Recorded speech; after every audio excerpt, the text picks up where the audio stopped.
Šodien ar mums uz sarunu esam aicinājuši Liepājas valsts ģimnāzijas absolventu un šī brīža Liepājas domas priekšsēdētāju Gunāru Ansiņu. Kā jums iet šodien, kas jauns Liepājām? Ir ok, lietas līst, ielas tīras. Rīts sācies labi. Fantastiski. Varbūt sākot ar vienkāršiem jautājumiem, jūs, cik es zinu, Liepājnieks esat, ja?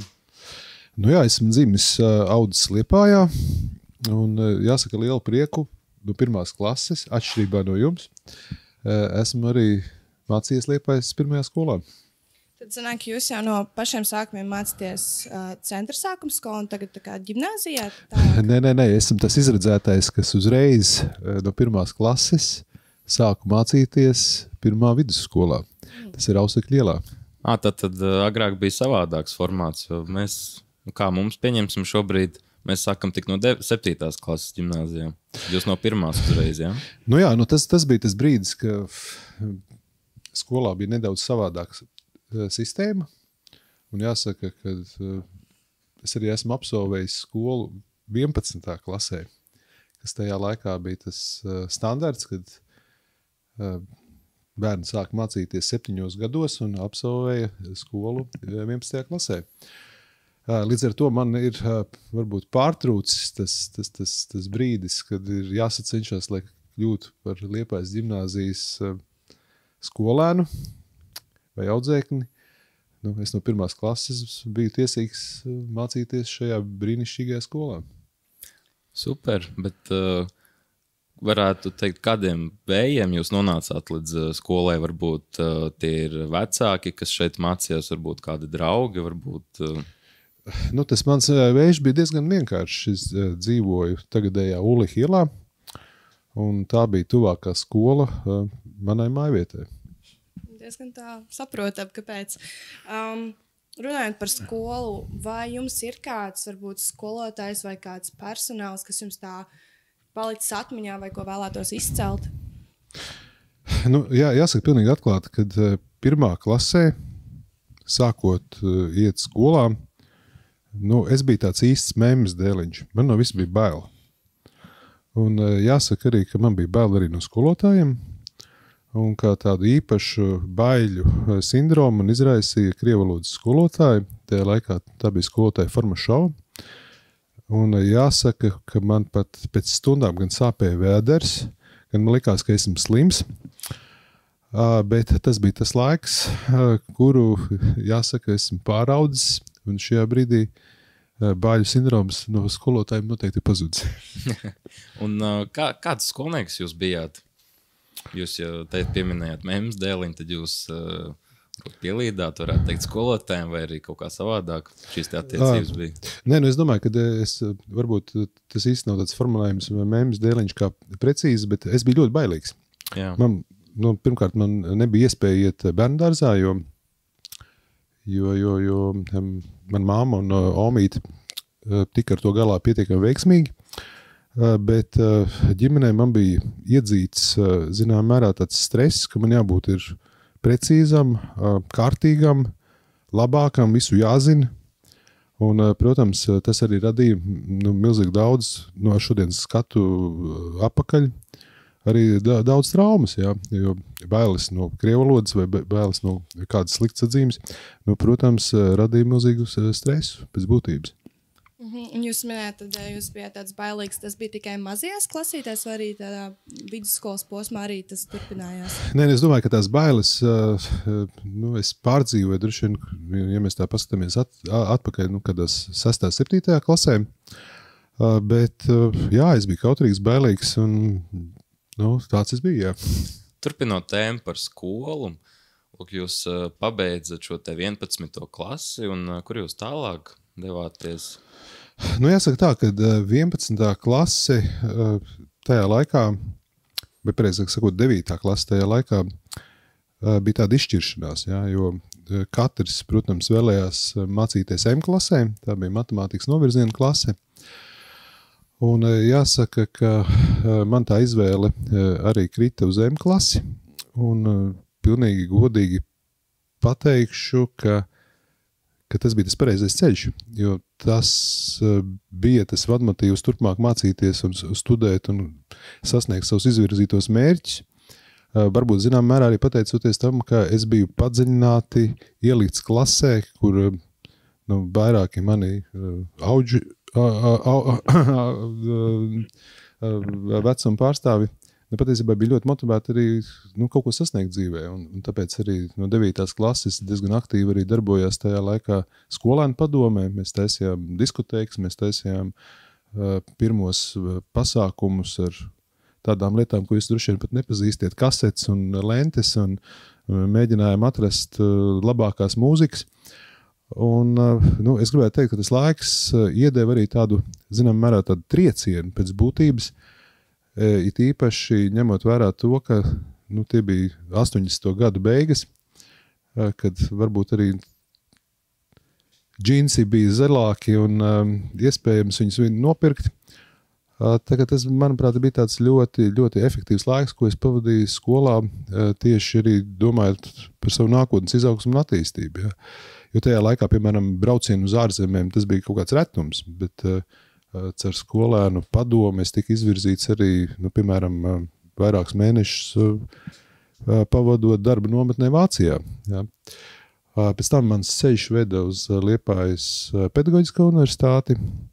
Tālāk es studēju Berlīnē, Berlīnas Brīvajā universitātē un savu, to standartu zināšanu noslēdz Latvijas universitātē kā vidas maģistrs. Starp citu, pirmais vidas maģistrs laikam valstī, tāpēc, ka uzvārds Ansiņš. Wow. Un minējāt, ka jums bija iespēja mācīties Vācijā, varbūt ir kaut kāds vācu valodas zināšanas. Kāds jūs vispār valodas pārvaldi? Es domāju tā, ka, protams, skatoties apakai, tad pamatvaloda, ko es apgūvu skolā, bija krievu valoda, latviešu valoda. Angļu valodu es patiesībā papildus apmācījos tikai un vienīgi pēc vidusskolas. Man bija privāti skolotāji. Jāsaka arī privāti skolotāji man bija matemātikā un citos priekšmetos. Bet angļu valoda sākās kaut kā pilnīgi nejauši, ja? Jo vairāk vai mazāk sapratu, ka komunicēt ar cilvēkiem plašajā pasaulē bez angļu valodas nav iespējams. Ja? Un tāpēc arī jāsaka, arī Berlīnas Brīvajā universitātē šis pavadītais gads bija pietiekami sarežģīts, jo lekcijas notika tikai vienīgi angļu valodā. Pirmo reizi mūžā ieraudzīju datoru un pasniedzējs teica, tev būs jāraksta darbs ar citu formātu nekā Words, bet DOS sistēmā un ņemu klabini. Tā kā tie bija vairāk tādi izaicinājumi, bet jāsaka tā, ka starptautiskā vide man arī deva varbūt tādu plašāku redzesloku pēc būtības. Ja?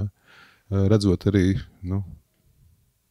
Eiropas kolēģis, kas tajā laikā studēja, redzot Ķīnas kolēģis, kas tajā laikā studēja, tie ir neaizmirstāmi gadi, ko šodien jaunieši var noteikti izmantot sākotnēji ar Erasmus programmu. Es tiešām aicinu to darīt, jo, lai tu būtu noderīgs šajā valstī, tev jāzina arī varbūt nedaudz vairāk, kas notiek gan Eiropā, gan arī pasaulē. Varbūt ir kādi jūs draudzējāties ar kādu tajā universitātē, varbūt ir kaut kāda paziņas šobrīd, ar ko uzturat kontaktu? Jā, man ir virkni paziņas gan Eiropā, kas ir mani studiju biedri, gan arī tepat Latvijā. Viens tāds varbūt populārākais makšķernieks valstī Māris Alte, kurš droši vien ir zināms arī jauniešu sabiedrībai. Tie ir tie mani čomi, ar ko mēs vairāk vai mazāk vēl uzturam sakars arī šodien. Un kāds ir šis ceļš līdz jūsu šī brīža amatam, kā vispār nokļuvāt politikā? Jo pirmīt minējāt par, cik sapratu, pareizi matemātiku un visu kaut ko tādu. Jāsaka tā, kad pabeidzot studijas Latvijas universitātē kā vides zinātņu maģistrs, tad lielākā daļa no maniem kursa biedriem sāk uzreiz strādāt ministrijā. Tajā laikā veidojās tikai vides aizsardzības ministrija. Un daļa no kolēģiem izveidoja savu privāto biznesu. Un tad man bija izšķiršanās, ko darīt tālāk. Ja? Un jāsaka tā, ka pilsēta man vilka apakaļ, man gribējās mājās, jo es zināju, ko nozīmē dzīvot ārzemēs, es zināju, ko nozīmē dzīvot Rīgā. Tās mājas tomēr sauc tā pa īstam apakaļ. Un tajā laikā man piedāvāja kļūt par vidas nodaļas vadītāju pilsētas domē. Tie bija 90. gada sākums, 94. ja es nekļūdos. Kad, zinām mērā, tās manas zināšanas no vienas puses likās nevienam nav vajadzīgas. Kāda vidas aizsardzība, ja ekonomika ir sabrukus pilnībā, kad Liepājas metalurgams kursteņu kūp uz nebēdu, un tu liekies atgriezies ar Eiropas zināšanām, un plus vēl kabatā Latvijas universitātes maģistra grāds, tu ieej tajā kabinetā un saproti, ko tu te dari? Kāpēc tu vispār te esi un vai kāds no tiem vispār kaut ko sagaida? Un jāsaka, ka no tāda skata punkta es biju no vienas puses ļoti laimīgs, jo man bija iespēja patiesībā Liepājā būt klāt pie milzīgām pārmaiņām, kas bija notikušas arī atkrituma saimniecībā. Tie pirmie starptautiskie projekti pilsētas vēsturē ar milzīgiem Eiropas un Pasaules bankas fondu līdzekļiem, kur man bija tā iespēja būt klāt un vadīt procesu. Man bija iespēja skatīties, kas notiek ar ūdens saimniecību, kur Liepājas kanālā vēl tajā laikā bija vairāk kā 24 caurules, pa ko izplūda netīri ūdeņi. Man bija iespēja būt klāt arī pārmaiņām, kas notika karostā. Ja. Tagad, tas no manas dzīves vēstures ir pilnīgi neizdzēšams brīdis. Ja. Pirmie starptautiskie eksperti, kas ieradās pilsētā, tie automātiski izgājas ar vidas nodaļas kabinetu. Un tālāk tad man karjera veidojās, es kļuvu par ārējo sakaru nodaļas vadītāju. Tas bija, ja es nekļūdos, 97. gads, kur man bija iespēja strādāt jau starptautiski ar jebkuru starptautisku projektu un sadraudzības pilsētām. Un tālāk man liktenis aizved uz attīstības pārvaldi, kas ir viens no maniem mīļākiem amatiem līdz šim. Es biju attīstības pārvaldes vadītājs, kas bija atbildīgs par visiem starptautiskiem projektiem pilsētā. Kāpēc mīļākais? Es domāju, ka tas zinām mērā ir saistīts ar to, ka attīstības pārvaldi vadot, tu vari ātrāk redzēt rezultātu. Tas nozīmē, ja tev ir projekts, projekts A, uzbūvēt, piemēram, Kurmais prospektā himnu tēlus, tu redzi, ka viņi ir pabeigti. Ne? Būdams domas priekšsēdētājs, tu, protams, jūti tās pārmaiņas, kas pilsētā veidojās, bet tu viņas nevar asociēt, ka tas ir tavs viens konkrēts uzdevums vai viens konkrēts projekts, jo domas priekšsēdētāja amatā tomēr jāredz, ka sportists saka, tas laukums plašāks. Un runājot par šo mēra amatu, kā izskatās Liepājas mēra ikdiena, jo skatoties sociālos medijus un ziņu portālus, tāds priekšstats rodas, ka jūs esat pilnībā visur. Ja es būtu pilnībā visur, es nezinu, vai nevajadzētu kādus 4 anseņus vismaz. Bet tajā pašā laikā ir lietas, kas daudz prasa laiku, kurus mēs arī neredzam. Ja. Piemēram, šodien mēs veltījām vairāk kā 4 stundas debatēs par budžetu, 4 stundas konsultācijas, kas ir diezgan saspringtas, kur ir nepieciešams nokoncentrēties ļoti precīzi un zināt arī, ko īsti mēs varam un ko mēs nevaram. Un tad, protams, ir tie patīkamie brīži, kad ir iespēja tikties, piemēram, jums, parunāt par skolu, parunāt par pilsētu. Tad ir milzīgi daudz arī pasākumi, kas ir saistīti ar reprezentācijām, tiekoties ar ministriem, tiekoties ar prezidentu vai tiekoties ar vēstniekiem. Tā ir tā ikdienas dzīve, kas no vienas puses, ja mēs paskatāmies publiskajā tākā, liekas vienkārši paradīze. Tev ir iespēja satikt vakar Spānijas vēstnieci, vēstnieku vai nākamnedēļ valsts prezidenta Liepājā. Bet tas viss prasa pietiekami rūpīgu sagatavošanās darbu un pietiekami laika plānošanu. Jāsaka, ka es varu būt lepns ar savu biroju, kas ir pietiekami kompakts. Birojā mums ir 4 darbinieki, kas, protams, palīdz jebkurā krīzes situācijā un arī jebkurā pozitīvā situācijā, kā tas ir, piemēram, šajā brīdī. Mēs plaši aprunājām jūs skolā, jūs darbām, bet kāds izskatās Gunārs ārpus kabinetiem? Varbūt kaut kādi hobiji, varbūt, kad skolā jūs vēl gājat kaut kādu sporta veidu? Nu jā, skolas laikā es jau sāku spēlēt tenisu un apstājos 18 gados, jo tad man likās, kad ir droši vien jāapstājās un varbūt arī tādas iespējas nebija spēlēt tenisu ārpus Liepājas labākajiem kortiem pasaulē. Un tagad pirms kaut kāda laika es atsāku un tiešām man ir liels prieks, ka es katru nedēļu, vienu reizi nedēļā aizēju uz kortu, tīpaši vasarā, kur smaržo liepas un kur parks ir vienkārši fantastisks. Bet arī ziemas sezonā es domāju, ka varbūt daudz pat nenovērtē to, cik daudz un cik bagātība Liepājā ir sporta infrastruktūra. Jo tik salīdzinoši mazai pilsētai kā Liepāja, mēs varam būt lepni gan par basketbola hali, gan vieglatlētikas manēžu, gan labāko skateparku Eiropā. Ja? Bet mana izvēle ir tenis, un to es turpinu arī darīt. Protams, ne profesionālā līmenī, tie laiki pagājuši, pielikts punkts, bet izkustēties ar kolēģiem un draugiem, tā ir vienkārši privilēģija. Kā jau iepriekš minējām, mēs veicām nelielu izpēti par jums, un jūsu Instagramā ievērojam, ka jūs esat sēņotājs, varbūt jūs ar dabu saistaties. Bija tā bildīte ar sēnīti. Varbūt, ko jums ir lauka, kur jūs aizbrauc pa brīvdienām? Nē, es dzīvoju Jūrmālciemā, un izvēle par labu Jūrmālciemam ir tīri strateģiski, jo man sieva nāk no Nīcas, un Liepāja un Jūrmālciems ir tieši viduspunkts starp divām nozīmīgām vietām. Un, protams, tas lielākais gandarījums ir iet mežā, paskatīties, vai Pūsaina kāpa ir vietā, vai pludmales teritorija nav nograusta erozijas ietvaros.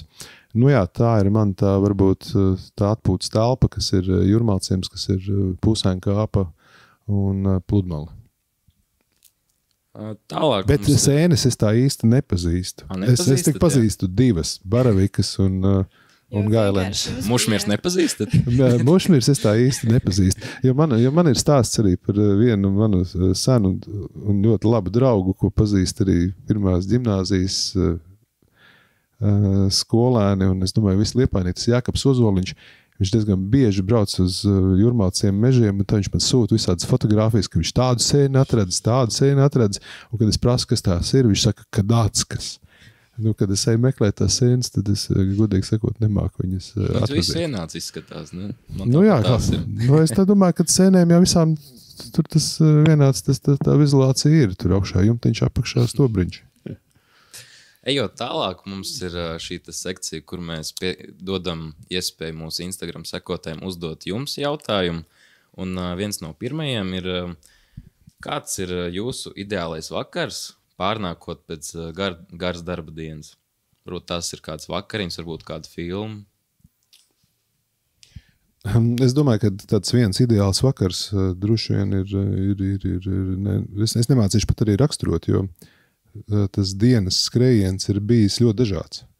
Dažbrīd atnākot mājās, es gribu aizvērt durvis un nevienu negribu redzēt. Bet ir, protams, ir tā zinām mērā tradīcija, kad mēs kopīgi ar sievu pārspriežam, kas ir noticis par dienas gaitu, ko mēs katrs esam izdarījuši, ko mēs neesam izdarījuši. Un tās ir tās, varbūt tās zelta stundas, parasti tās ir 2-3, kad ir iespējas būt mājās.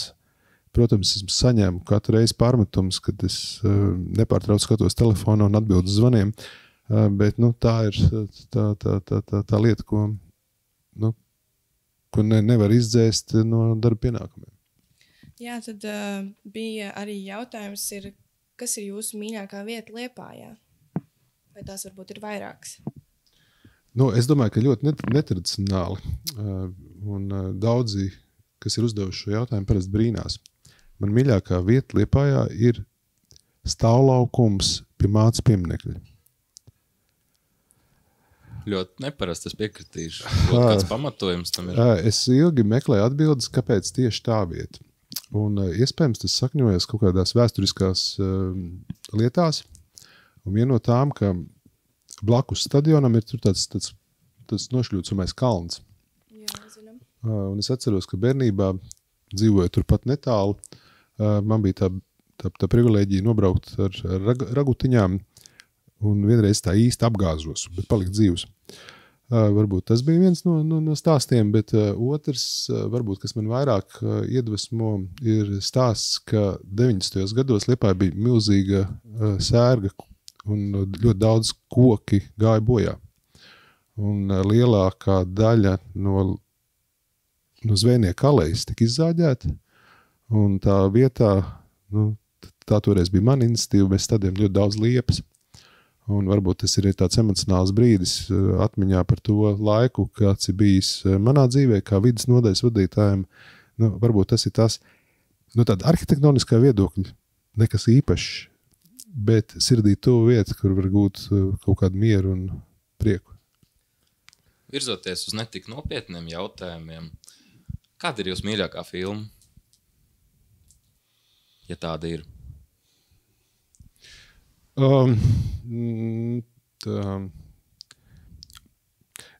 Es domāju, ka viena no manām mīļākajām filmām varētu būt pat Rīgas sargi.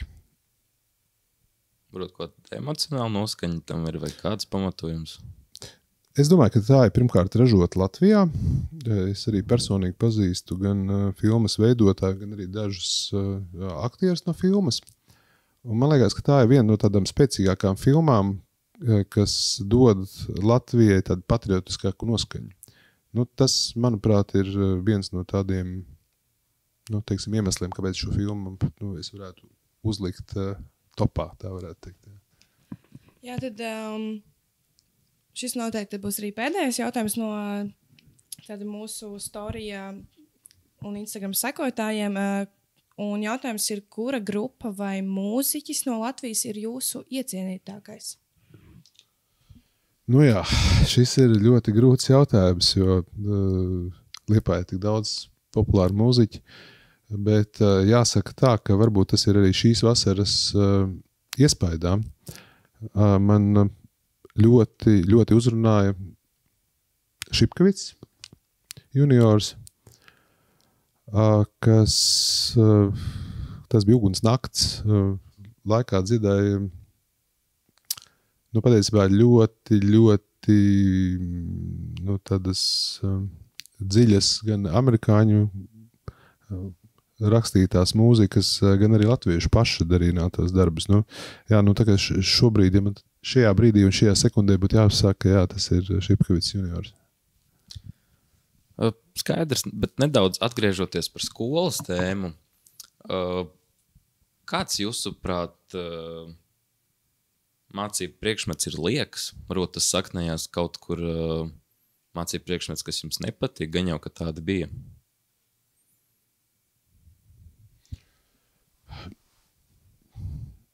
Ja tāda vispār ir tāda priekšmeta. Redzot to, cik daudz mācību priekšmetu ir šodienas ģimnāzijā, es dažbrīd abrīnoju, kā jūs vispār to spējat izdarīt. Jo blakus tam ir milzīga lieta, ko mēs saucam par interešu izglītību, ir milzīga lieta, ko mēs saucam par sportu. Un ja mēs saliekam pilnīgi visu noslogojumu pēc būtības, es domāju, ka vienkārši dienas beigās jūs neko citu nevariet darīt, kā vai ienirt datorā un turpināt čatot un iet gulēt. Un skatoties no tādām pozīcijām, es domāju, ka skolām būtu jāsamazina arī mācību stundu skaits, bet tieši ko samazināt, ir ļoti grūti ieteikt, jo ja mēs paskatāmies tā praktiski, tad katrai stundai ir sava pievienotā vērtība. Nu, tas, ko es domāju, ka agri vai vēlu izmaiņām jābūt. Ir, apvienojot vairākas stundas, kā jūs to pareizi sauciet tagad par klasteru, bet tas kopstundas. Kurs, jā. Mhm. Jo man liekas, vienkārši skolēni ir pārslogoti un tas liedz varbūt padziļināti ienirt iekšā tajās tēmās, kas varbūt ir būtiskākas. Ja, ja mēs paskatāmies, teiksim, matemātikas stundas, tās ir daudz gimnāzijā, fizikas stundas ir arī pietiekami daudz. Varbūt tas, kas man šķistu, varbūt vairāk būtu jāpievēršās arī valodām.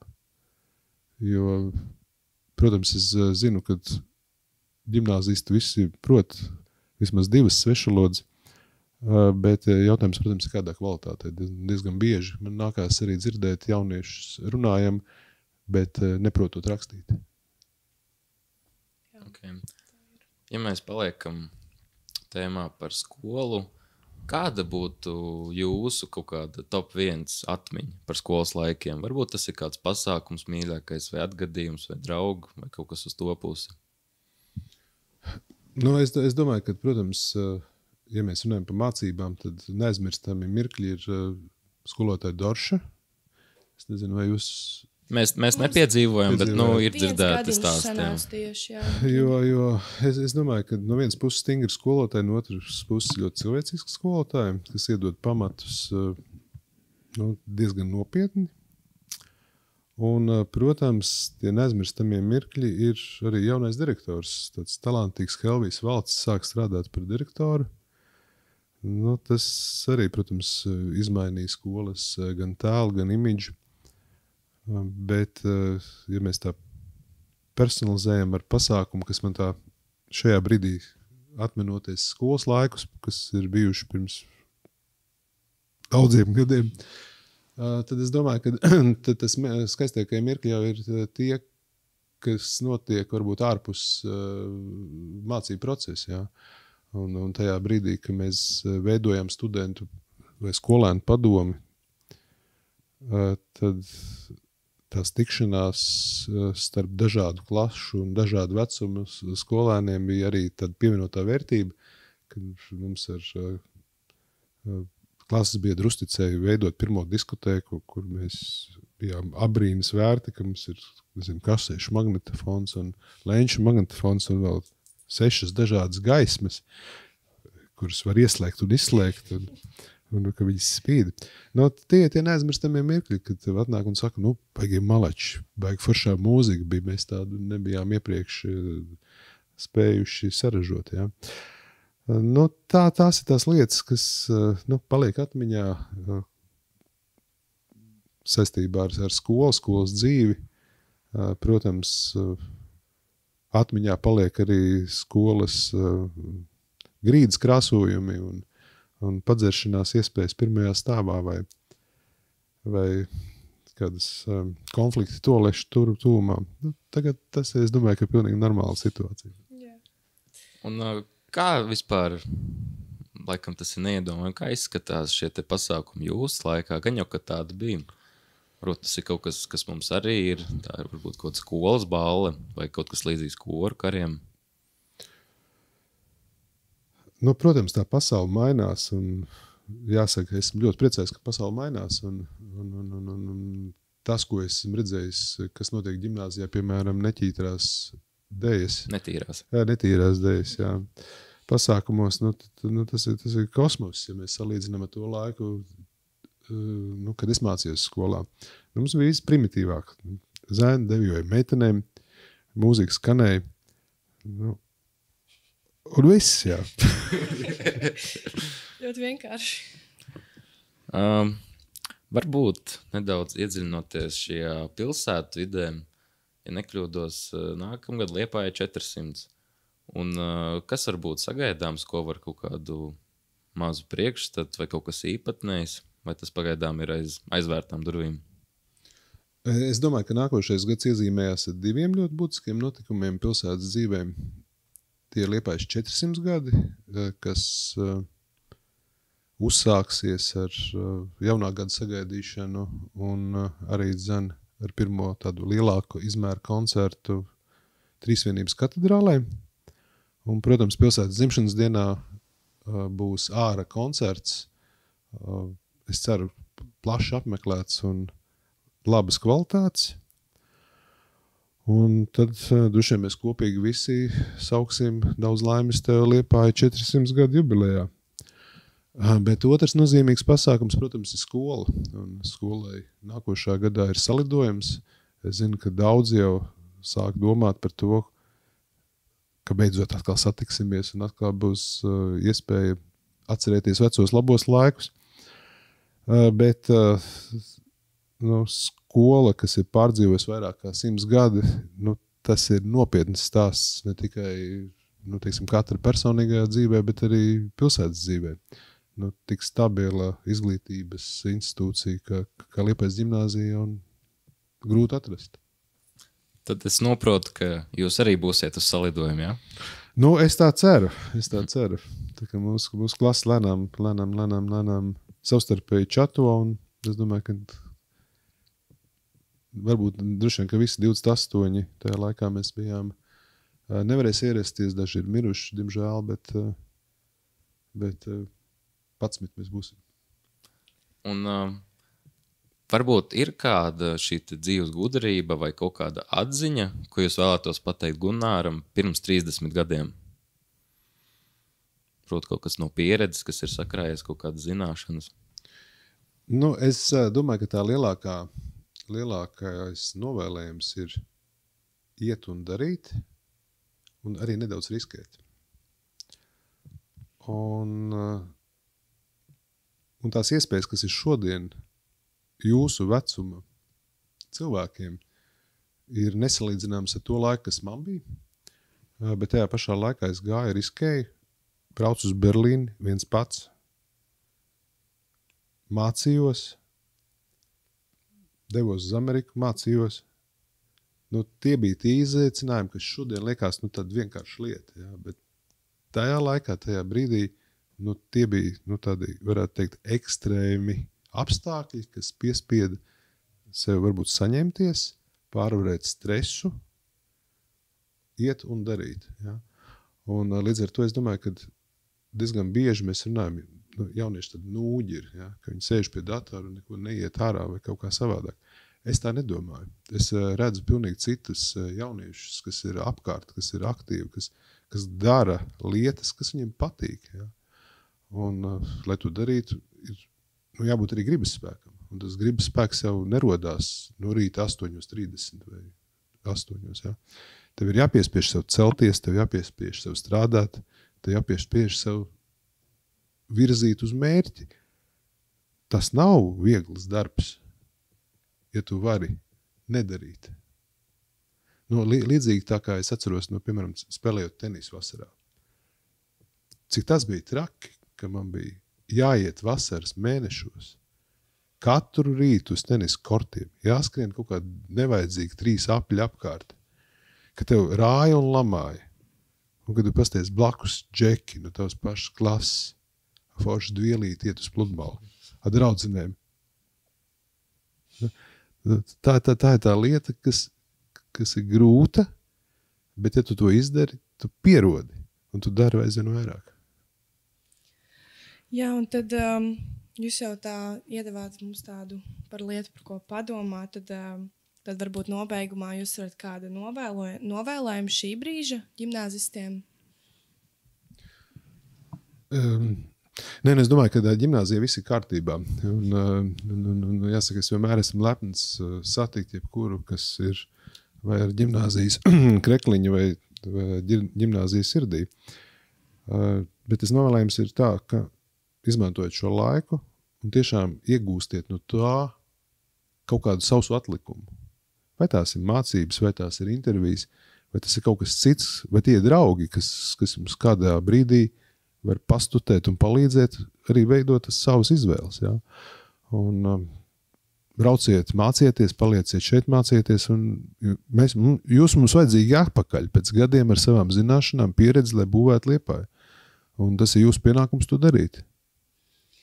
Tad paldies jums un sekojiet mums sociālajos tīklos par tuvākajiem pasākumiem. Bāle atver savu sirdi un citiem jaunumiem Instagramā @lv1k un TikTokā @lv1k. Paldies! Liels paldies par sarunu, bija liels gods jums sarunāties. Paldies!